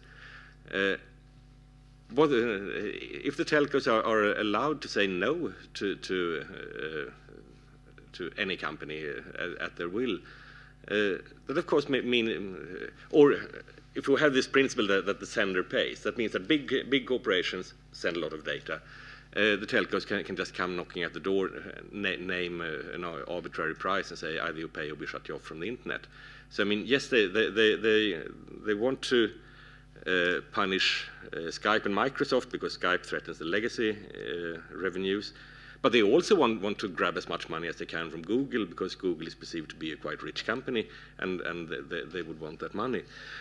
And it used to be that I didn't understand that moving things to the ITU was a part of this plan to allow the big telcos to do this. Now I do understand that. So I like I said, I would like to thank Etno for helping me reach a firm and final position on that one. But having said that, I mean, all the problems that Joe McNamee said with American legislators trying to use the current structure in order to give the US control of the rest of the world, that still is a problem that needs to be resolved. And even if the ITU is not the solution, then what is? Look, I ended with a question, didn't I? Yes, you did. Let's go to the next question. And just so everyone knows, we did approach Etno. So. Thank you. I am Rik Falkvinge, a political activist in Sweden and employed as assistant here in the European Parliament. I would like to hear a bit of elaboration from the panel about the conflation, ongoing conflation between a telecoms company and an internet service provider. I feel this conflation, and I argue that this conflation is illogical, counterproductive, and counter to public interest. When the internet was rolled out and we had early players across Europe and frankly the world, the early birds were mostly private companies, private entrepreneurs that had no existing baggage, that rolled out fiber. And in countries which had a lot of these, we saw a very early uptake of household bandwidth that changed the public discourse dramatically on how this technology can or even should be used. In contrast, where telcos and cable companies dominated the rollout of the internet, we can observe that these countries had a significantly delayed public discussion on the net as well as uptake. So, unfortunately, what happened in Europe was that the national old monopolies bought out all the innovative upstarts. We can now observe that the old telecom monopolies are mostly the internet players in Europe, and I argue this is very unfortunate because being an internet service provider and a provider of voice communications are two completely separate businesses, in particular voice communication over circuit switch. We can observe how absurd this conflation is if we look at the other industry that tried to roll out internet connectivity to households, meaning cable TV companies. If you look in the discussion in the US, the common question was if they had internet through cable or ADSL, as in did it come with a television subscription or with a telco subscription. Could you imagine if we would have this conflation between television companies and internet service providers? I can't, but yet this is as absurd as conflating telecom companies with internet service providers. And the reason, of course, I argue this is against the public interest, is that the internet will destroy telecoms companies. It is absolutely absurd to be paying upwards of €1 for some international calls by the minute for a 9.6 kilobit connection that can only be used for voice transmissions. When I have 100 megabit flat, uncapped, unmetered, general purpose connectivity. So we can observe that telecoms companies understand this and are doing their damnedest to delay the rollout of the internet because it will disintegrate their business. So I would like to hear the panel's reflections on this and whether this ITU move would be yet another attempt to conflate the telecoms industry and the internet service provider industry in a way that will prevent the loss of money and some way of recouping this sunk money into obsolete investments. It's a very clear question, also relates to questions of net neutrality, etc. Absolutely. And vertical bundling with Skype and so on. Yeah. So I'm just going to look at the panel. I had some requests to answer, so why don't we just go in order from my left to my right, and I'll look around the room for more questions as well as online. So, Bill, do you want to start? Sure. As the, I guess, American representative on the panel, my ears went up to some of the points Joe was making, and I'd just like to suggest that the U.S. is, like other countries, a big, diverse, complex place with a lot of players and a lot of interests. The fact that you have certain industries that feel they're losing a lot of money to downloads of their stuff and then jump up and down on certain congressmen's desks and say, look, we're not going to contribute as much to your reelection campaign unless you do something. And so then legislation gets introduced, really doesn't mean that the U.S. is not still stewarding the Internet's core resources in a responsible way. They're quite separate processes. And bear in mind, SOPA and PIPA are not law. They're not law because a large coalition of competing interests in the United States and around the world mobilized against them. They're not law because within the Congress, people said, oh, this isn't going to work, this is overreaching, this is too far, let's recalibrate, see if there's a way to defend intellectual property rights without damaging the DNS.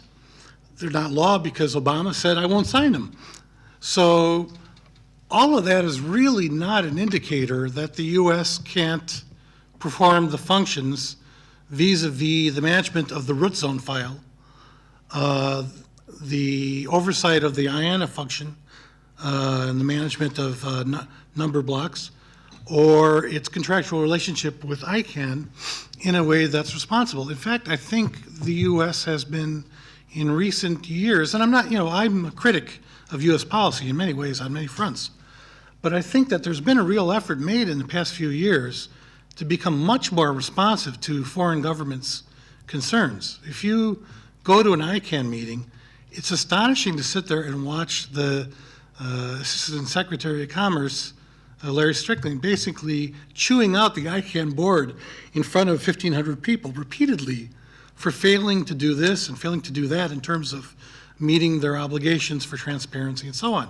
The U.S. government has gotten very aggressive in pushing ICANN to do better, to be more responsive to the community, to open up their processes, to ensure their transparency. And the government has been working, I think, to try to get greater buy-in from other governments around the world. So I think that the direction of change has to be an evolutionary one. I'm one who would favor eventually seeing the transfer of those U.S. powers to some sort of globalized, global level, multi-stakeholder process. But you can't do that through some big intergovernmental treaty negotiation where UN agencies come in and try and put a gun to the U.S. head and say, you have to give up these functions. That's not going to work like that. It has to be something that people within the American political system and within the internet community globally feel assured will maintain the stability and security and openness of the internet. And nobody, quite frankly, has figured out a model to make that work yet. So that's one of the challenges. So I just wanted to say, don't worry too much. I agree with the thrust of what you said, but the part about, they're going to abuse that, I don't think that the administration will abuse its relationship to the root.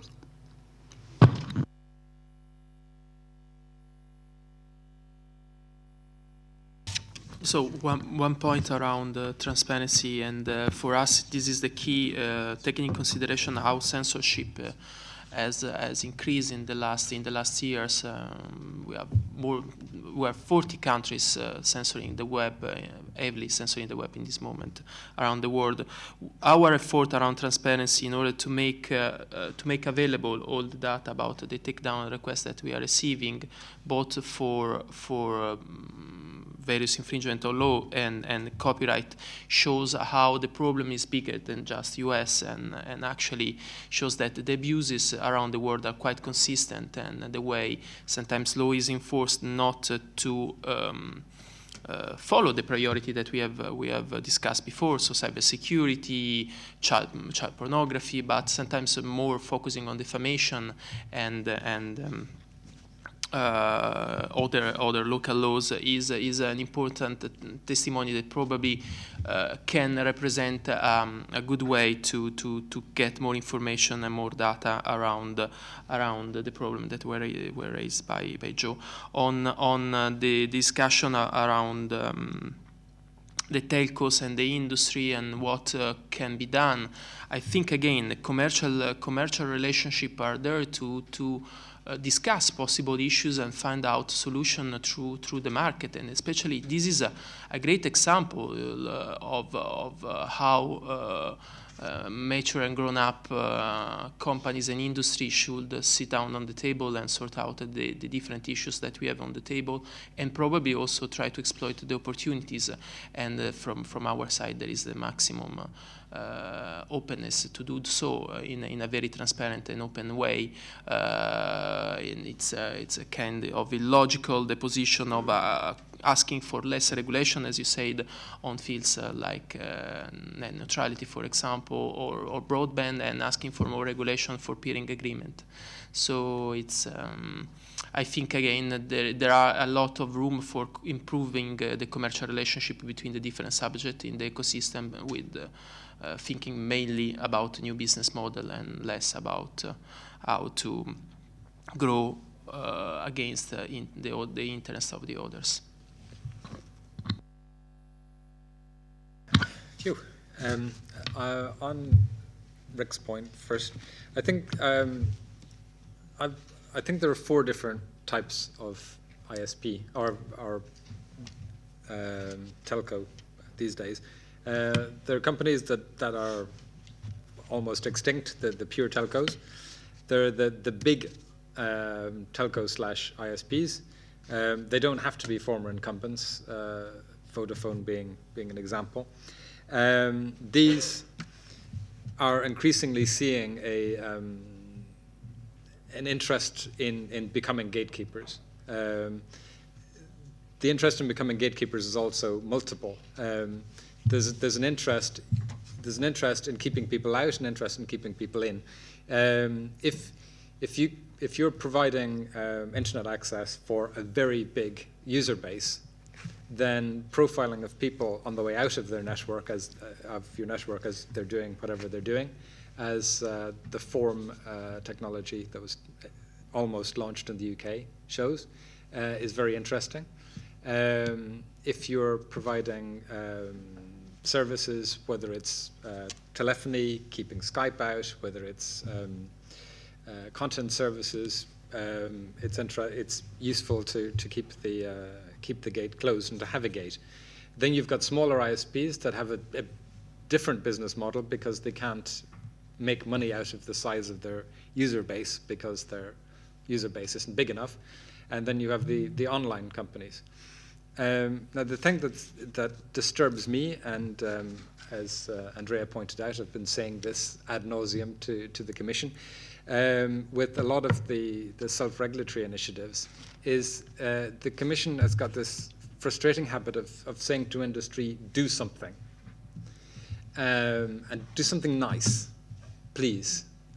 And the big ISP/telcos go, well, we could restrict access to that bad stuff and this bad stuff and that bad stuff over there. The smaller ISPs go, but that's actually no use. But it does sound nice.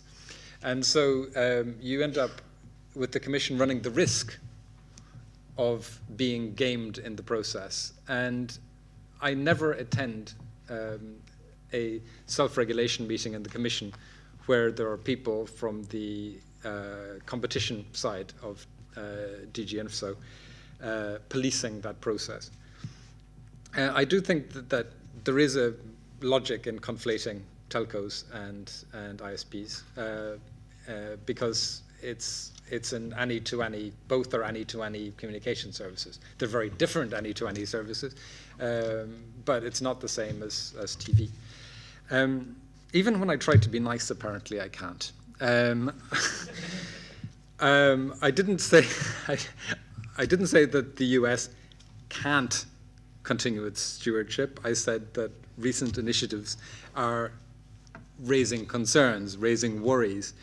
And yes, thankfully, and thanks to some wonderful activism in the US, SOPA, PIPA, COICA, and who knows, ACTA, and anything else that ends in A, except Andrea will not make it to any position of power. But if we look at the WikiLeaks incident, WikiLeaks was doing something the US government didn't like. With indirect political pressure, Visa, MasterCard, PayPal withdrew their services. Their web hosting was removed. Their domain name was not renewed. There's a new initiative between the White House IPR enforcement czar and the payment providers to undertake extraterritorial, extrajudicial punitive measures against companies outside the US. VeriSign, another US company, asked and then retracted its request for the power to annihilate .com domain sites anywhere in the world if it felt so inclined. And apologies again. I have every time Marco attends a meeting, he hears me saying the same thing. But Google enforces the DMCA globally. If you want to appeal a decision, you need to put yourself under US jurisdiction. There are people who don't live in the US who feel a little bit peeved about this, and you can understand why, as wise as Google may be in its punitive measures. So the more of these things that pile up, the more people say, I don't really want to be subject to not alone US law, but private company interpretations of what the law might mean. And a lot of the stuff that's done by private companies, and this comes to the point that Marietje made at the beginning of the panel, about constitutions and laws, a lot of what's proposed couldn't actually happen under law because of the US First Amendment and the lesser-known Article 52 of the Charter of Fundamental Rights. I'm increasingly appalled and infuriated by the European Commission asking companies to volunteer to do things that are prohibited by the Charter of Fundamental Rights. There's a thing called the CEO Coalition on making the internet a safer place for children. Little angels fly around the room during the meeting. It's lovely. In that meeting, in that coalition meeting before last, there was an intervention by somebody from the European Commission, and he explained that because of a court ruling from last year, the Scarlett Sabam case, ISPs cannot be required to have mass filtering and blocking of content on their networks. However, he went on to explain, if you ISPs volunteer to do this, then that's absolutely fine. And at the most recent CEO Coalition, another person from another part of the Commission suggested that widespread upload filters on European connections would be a good idea. We've completely lost the law and democratic legitimacy somewhere along the line. And if that's us, then if that's what can be expected from us, then we don't have much credibility when it comes to discussions about supporting the rule of law and supporting democracy in global governance. And that's a worry.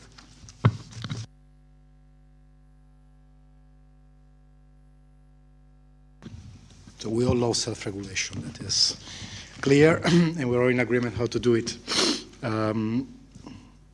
Let me just point out, I don't want to open the discussion here because it is an interesting discussion, certainly for me, but it's something that would take us, I'm afraid, a lot longer than the time that we have now.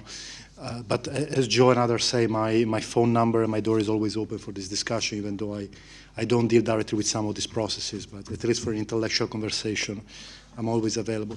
But let me point out what I see as a slight conundrum in which the Commission is in, not only the Commission, by the way, which is, on the one hand, we have been told for years and years and years by internet activists, by companies, by the whole world, that we better not touch the internet with regulation with a stick.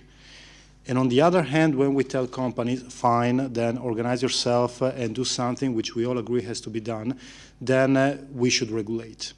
Now, I'm exaggerating, and I personally get Adrian and Joe's point. I think it's got by more people than you may believe, but my point is that this is not an easy situation in which we are in, and it will take some time to find what is the proper balance.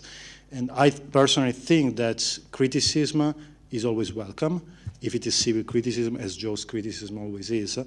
It's very persistent, I must say, but it's very civil criticism.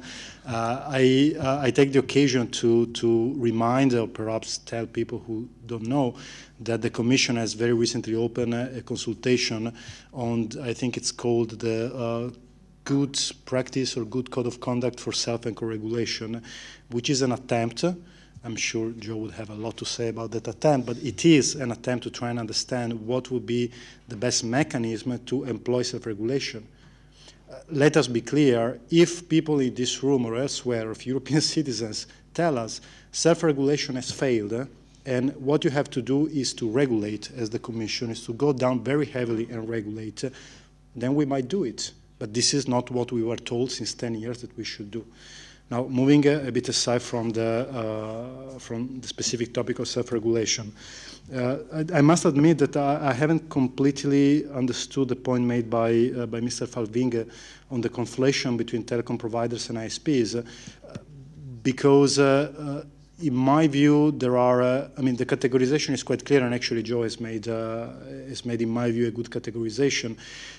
If the point is about cross-ownership of different functions and activities by companies and the competition concerns or the market concerns or even the fundamental rights concern that this could entail, then we may discuss whether we have the instruments to fight that. If, for example, you have a company that is at the same time owns the pipe and owns the services on top of it and has a dominant position and abuses that dominant position, then in my view, we do have the instruments in European law to approach that. Then one might agree or not whether those instruments are effective, fast enough, etc. And this is why most of the time we prefer to push more on an ex-ante approach rather than on an ex-post.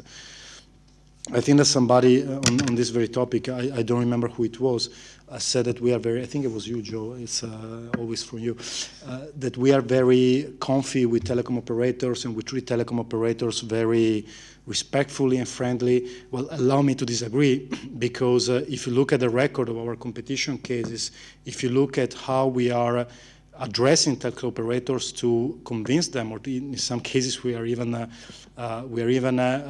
thinking how to force them to invest in new broadband, I wouldn't say that this relationship is so comfy as I think I understood. And to conclude my point, one very short point made, one short answer made on the point made by MEP Engstrom. I don't claim to be an expert in settlement and accounting rates in telecommunication. We have an entire directorate in my DG who is happy to do this stuff. And when I was given a job at the Commission, I was given the option to work there, and I said, no, thank you, I don't want to work there. But on the point of sender pays, as a matter of fact, my understanding, and I'm glad to stand corrected if I'm wrong, even now, telco, especially a former dominant telecommunication operator, could easily tell a content provider, we know what your IP addresses are, we know what your autonomous system numbers are, either you pay us this amount of money or our customers will not reach you. They can do it already now. The reason why they're not doing it is that it would be a commercial suicide, because if whatever European or American or whomever else, telecom operators tell its customers, you can't reach Google from now on, and I'm mentioning Google only because we have a friend from Google here, a colleague from Google here, I don't want to think how customers would react. So I'm not sure that whatever Ethno says, which is what Ethno says, by the way, and they are a private organization and they have their opinion, whatever Ethno says in the context of the WICIT, I personally see it more as a political posturing than something that would actually change what is already possible today with the current rules that we have. And then I will have a final point, but I think that Mep Engstrom wanted to react, and I would be happy to. Just pointing out, it is already happening with Skype. They have started blocking Skype, so I mean, it's not a far-fetched scenario in any way, I would say. Indeed, but the point I'm making is that I don't see what would change with the kind of very weak language that Ethnos is proposing, because Ethnos language is, and we have to consider different accounting and settlement scenarios, including sender pays. This is what I read from the press release. But it's not my job to defend Ethnos' proposal, to be absolutely clear. It's their proposal, it's their ideas, and they certainly have the means to discuss that idea. And just pointing out that perhaps we have to be careful not to, I think that's Bill Drake's points on not overstating what is going to happen at the Wikit, but not being naive either is a very fair point. In this particular case, without being naive, I don't quite see the major problem of this proposal compared to the situation that we already have today in terms of what can or cannot be done. And to conclude my observation, if I still have 2 or 3 minutes, and I'm looking at our moderator, yes, I still have. As a general point, very often when you discuss with certain intellectual circles in the internet governance arena, you get this, this opposing characterization between multi-stakeholderism and multilateralism, as if multilateralism was the opposite of multi-stakeholderism. The point is that, in my view at least, the kind of problems that we have to deal with the technology that is by nature cross-border, with jurisdictions that are still mostly national, and I say mostly because let's not forget that we are sitting in an institution in the room, or one of the institutions of a supranational systems. So as the EU, we do have a bit of experience on how to deal with these problems of cross-border technologies and activities and national legislation. But this aside, we have complex issues. We either decide that there is, we trust whomever, one single entity, whether it's the US government or another government, it's company X or company Y or company Z, to decide what is right or what is wrong. Or we try to find instruments to discuss collectively, multilaterally, these issues.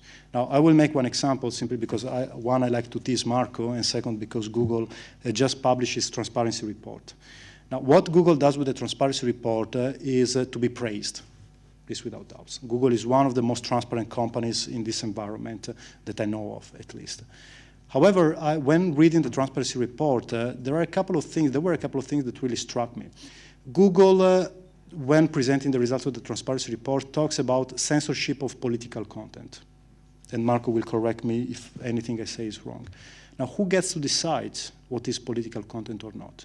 On the other hand, Google says that child pornography is automatically removed from its systems, which we may agree or not is a good idea or not, but still it's a decision, it's a unilateral decision by Google who gets to decide what is child pornography or not. Furthermore, Google, and this is stated in the transparency report, it's in that report, also says that hate speech is not permitted on Blogspot, the blogger service, on Blogger, I think, the blogging service of Google. Again, who gets to decide what is hate speech or not? Now, I don't want this to sound as an attack on Google because, as I said, what Google is trying to do with the transparency report is very positive, and we should do it more. What I'm pointing out is that a transparency report made by one company, which is anyway applying its own policies on what is freedom of expression, on what is permissible speech, etc., is not good enough. It may be good for me, it may be good for people in this room, it may be good for the US citizens, it may be good, etc., but rest assured, it's not good for Chinese citizens, it's not good for Indian citizens, it's not good for Brazilian citizens, it's not good for 4/5 of citizens of this world. Now, if you want to get into discussion with this 4/5 of citizens in the world who will become internet users very soon, then you have to have the institutions to do it. And to echo what Bill said, that the reason why we're not progressing enough towards a more multilateral approach on internet governance is that because nobody until now, and I agree, has found, which doesn't mean that we shouldn't continue discussing, but nobody has found a good alternative to the current mostly US-based setup. Well, somebody show me what is the alternative to the current multilateral institutions to try to get 6 billion people to somehow arrive at some form of agreement of what is freedom of expression, of what is acceptable consumer protection, etc., etc. Because, I mean, we need to take a political decision here, I'm very clear. Because either we say, fine, we are fine with the current situation, which is not a multilateral, mostly not a multilateral situation, we may be fine with it. But then let's stop discussing it. Let's say that we're fine with it. If we're not fine with it, then we need to find the institution to do it. The institution to do it, the best institution that we have as a species, as a human species, that we have come up with is the United Nations system, plus some others for specific, like the World Trade Organization, etc. Show me the alternative, and then we can discuss the alternative. Until I see the alternative, I will continue to say that at least we must include, not saying that that has to be the only place where we discuss, but we also have to include the United Nations system as a whole, which means all the various agencies, organizations, etc., in these discussions. And with this, I think I exhausted my time. Thank you. No, thank you. Marco wanted to respond briefly, and then we'll go to a question from the audience again. Go ahead, Marco. Yeah, super quickly and to clarify a few points. So the transparency report is registering the requests that we are receiving. So subpoena and requests from right owners for what concerns DMCA and other copyright laws across the world.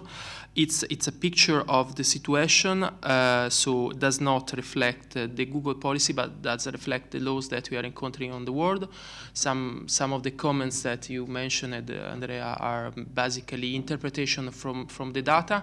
I agree with you that can be interpretation, but I strongly suggest all of you to look into the data and come with your own interpretation. On the general point about the need for third-party institutions to take over the transparency effort, we are totally supportive of it. Actually, we launched the transparency report because we want institutions to take over it and provide a really comprehensive transparency report of all the requests of takedown content online. So we are completely supportive of a request going in this direction. In relation of the institution that could play this role, we believe that we need to work all on the structure of the IGF, because so far the IGF has done a great job in including in the discussion people around the world, expert academics, and coming also with sometimes with very good stuff that does not get the right visibility, like, for example, the Internet Right and Principle Charter that was produced is a great paper, but didn't get the visibility and the attention that it deserved. Okay, hello. My name is Marcel Stefan, and I would like to reflect on this. Hold on, sorry, Andrea wanted to respond back to sorry. Marco, and then you can go ahead. I deeply apologize. I will take just 30 seconds. Very quickly, Marco. What I said now is not an interpretation. The fact that Google says in the frequently asked questions of the transparency report that it does remove hate speech from its blogging service is written black and white or whatever are the colors of your monitor on the website of Google. So that is not my interpretation. That is Google policy as it expresses it. And on the AGF, we fully agree. And actually the Commission is one of the main financial funders of the AGF. Unlike countries which defend very much the multi-stakeholder model, but quite frankly don't put the money where the mouth is, allow me to say this, and it's large countries on our west. But let's not forget that the IGF is one of the results of a United Nations process, the World Summit on the Information Society. The hated United Nations managed to produce something which we all agree is one of the best models that we have to discuss these issues. So let's keep this in mind. Okay, so now Bill wanted to respond to Andrea first, just to keep the line of the conversation understandable. Yes, I just wanted to be, sorry, just briefly want to make sure I heard you correctly, because I'm not sure if I did. You referred to the Etno proposals before, right? And you said that you thought that they were basically not worse than what we have now? Is that what I understood? Yes, okay. I just want to be clear about this. Right now, we don't have a multilateral treaty for 190 countries that applies to all providers of internet services and requires them to negotiate commercial agreements based on fair compensation, respecting the principle of sender party network pays. And I would think that that would not be a good thing for the internet, and is a substantial change from what we have now.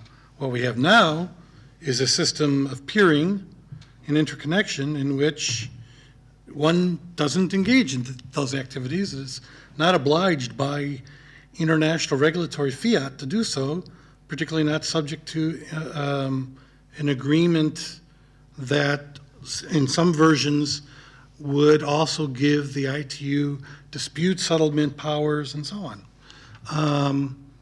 So to me, this is and to a lot of people I know, this is a really remarkable proposal for change in something fundamental to the internet. And your view is that it's okay? My view is that, first of all, this is ETNO's proposal, so ETNO will argue pro or contra this proposal. The Commission is not going to take a position on this proposal, not now at least. But I don't know if you had the proposal in front of you, because what I read said including sender pays, so that there should be the possibility for sender pays. In this sense, and I may be wrong, but if there is the possibility for sender pays, that's an option that is open. From this point of view, I frankly don't see a major difference from what we have today, because as I said, even today, if you have enough commercial leverage, you can make sure that the content provider will pay you. The point is that most of these things today happen and we don't know about them, because there is no transparency in this kind of commercial agreements between private parties. But if the text, because I don't have the text in front of me, Bill, if the text says that only the sender pays principle should apply, then I would agree, yes, that would not be acceptable, but not be acceptable because it would be imposing one particular commercial model of inter-carrier relationships through international treaties, which is not something the Commission believes in. If it's put as a possibility, frankly, and again, I'm not an expert in the matter, but frankly, I would say, well, is it really necessary to put it? And this is why, in my view, what ETNO is doing is simply highlighting, as they have been doing in the past, a larger problem from their perspective, which is that they claim that content operators are free riding on their resources. And I keep on underlining, this is what they claim. This is not what the Commission has taken a position on at the moment. But again, we can, as I said, I don't have, frankly, even though I kind of work on the wikit, I don't remember by heart all the proposals that come up from the wikit.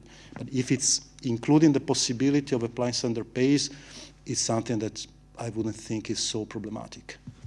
But I'm happy to be convinced of the contrary, Bill. Yeah. Just to clarify, it says that there shall be, they shall negotiate commercial agreements to achieve a sustainable system of fair compensation. So that means everyone shall negotiate commercial relationships based on fair compensation, which presumes a shift in the way things are done now. That's across the board. And it says, and where appropriate, respecting the principle of, which once you add that into the context that people are obliged to engage in a commercial negotiation in which a fair compensation means somebody is de facto, by the wording, being expected to give more money to somebody else. And this then becomes one of the techniques on which that gets calculated. It will make it much more of a feature of the life of all, and of course, you know, it will generate a lot of conflict. And then the question will be, how do we resolve that? If you have major telecommunications carriers in Europe demanding that foreign-based carriers that have companies that are originating traffic from within their national jurisdiction have to pay them more money, and because they've got a treaty that says that, you can imagine that the level of conflict that's going to be generated around this, which doesn't exist now, is going to be substantially higher. So it's just something to worry about. Okay, thank you very much. I'm going to give the floor to the patient person. It was audience. fascinating to watch, so I'm happy to wait. Thank you. So I wanted to reflect on what I heard earlier. You have been hearing to not regulate the internet for the last 10 years, and I would to emphasize this also in the next 10 years. But the misunderstanding here is actually the regulation of the companies that are interfering with the free flow of information on the internet, they should be actually regulated. And I think we called for that in the last 10 years as well. And let me point out that what the Commission and, for example, ACTA, SOPA, PIPA, and the others, the self-regulation that they're calling for of the internet service providers, if there would be no call for that, but if they would be doing that on their own, then actually that should be also part of the regulation. So if anyone is doing that on of the ISPs, this kind of interfering with the free flow of the information on the internet, that should be something actually that should be regulated. And I think this ties very deeply into the theme that Joe is always playing on his flute. Actually, I would encourage you to regulate the companies, not the internet, and regulate them in a way to prohibit them to interfere with the free flow of information on the internet. Thank you. Thank you. I think we're at a point where we can wrap it up. And I want to thank all of you for participating actively online and here in the room. And I'll just end with a few final thoughts because this is clearly a discussion that's not over. But I would encourage everyone not to depend our discussions and thinking and strategizing on ad hoc situations, which present sort of a crisis or an emerging threat or whatever, but to try to also look at what kind of goals we have in the long term, or at least try to express those in a multi-stakeholder environment, so to kind of optimize this process. And for me at least, but this is because I'm not only thinking about myself, but the context of this parliament where a lot of people will not necessarily be familiar with issues of internet governance or technology or the internet at all, that it would actually be very helpful, and maybe we can do this in kind of a collaboration with a number of people, to map the issues that are at stake, because even in this discussion we heard many different issues going back and forth. So from telecom regulation within the EU to geopolitical considerations in international fora, for example, or things like that. And to map sort of areas of influence and jurisdiction, or areas of regulation, or areas of market power, and to really see what this field is even looking like. I think that would be very helpful, because then we could see where the points of conflict might be and where there is even a need for anything new. Because some of the points that you made about regulating companies are already perfectly possible in the context of, let's say, anti-competition or things like that. And we already have some fundamental rights guarantees which may well apply already to the new environment of the internet. So let's see what we need, or perhaps what barriers we need to break down. We can also look at it the other way, but it's easier to look at when we know what we're looking at, so that everybody's also looking at the same assessment, preferably done by a credible group of people or an independent actor. And then I would hope that we can include more and more people in this conversation, because that's really needed. I think a lot of people who would peek their head around the corner would not understand what we're talking about. And we have to be realistic about that. I'm learning, so I'm not saying that that's bad, but there's a lot of people who don't have these issues on their radar, even if they're very important. So without seeking to over-regulate, because as someone who's a liberal politician, that's sort of something I'm allergic to. But we do have to be aware, and a lot of my time I spend on looking at international affairs and the role Europe should play in the world, that our values and even discussions like this about how our multi-stakeholder process should be, and whether or not the Commission should intervene, or whether or not the Parliament should even address these issues, or what roles companies have, are a symptom or an expression of democracy. It's possible because we can speak freely. It's possible because we believe in multi-stakeholder processes. And there's a lot of players where what may sound like multi-stakeholder is probably actually single stakeholder and relates to economic power, political power, etc. So we should be aware, I think, of the geopolitical context. And one approach could be to only act when we're prompted to. But that also means that we leave quite a big field, wide open to challenge or even attack, if you want to call it that. And some of these issues need to be raised at the political level because they don't only relate to internet governance, but also to broader relations between countries, to the extraterritorial impact, not only on internet or technology-related issues, but, for example, sanction regimes or other kinds of extraterritorial impact. So that's where I believe the political level is important to include, where context is important, and where we have to continue to keep in mind what democratic oversight means, what laws mean in the current time, and also how we can deal with conflict of interest or redress or arbitration. I think that that's something that we haven't really touched upon today, but would be important to look at. So I've learned a lot, but I've also found more questions that need to be answered somehow. And I hope this was the beginning of a discussion. I know that there will be more meetings on the EU's strategy or the EU's role vis-a-vis internet governance before the next internet governance forum meeting in Baku later this year. And several subsets of questions will inevitably be addressed, so I hope we can continue to talk about these important topics, and I would again want to thank everyone who made the effort and took the time to do so today. So thanks, and have a good rest of your afternoon.